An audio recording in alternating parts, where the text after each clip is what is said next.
સાગતાળા પોલીસે ફાંગિયા ગામે અને સાદરા ગામેથી ભારતીય બનાવટનો વિદેશી દારૂ જપ્ત કરી કુલ 7,06,030 રૂપિયાનો મુદ્દામાલ જપ્ત કરી 2 આરોપીની ધરપકડ કરી.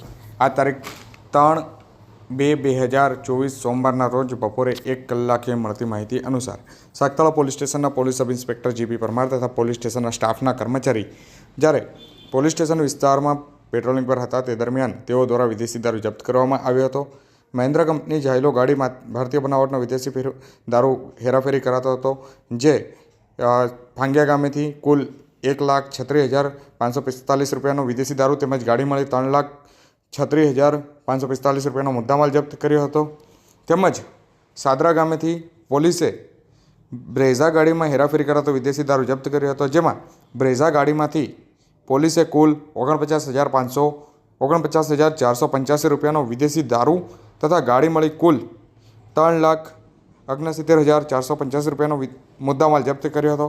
પોલીસે બંને સ્થળ પરથી કુલ કહી શકાય કે જે 7,06,030 રૂપિયાનો મુદ્દામાલ જપ્ત કરી 2 આરોપીની ધરપકડ કરી હતી તેમજ કુલ 3 ઇસમો વિરુદ્ધ ગુનો નોંધી કાયદેસરની કાર્યવાહી હાથ ધરી છે.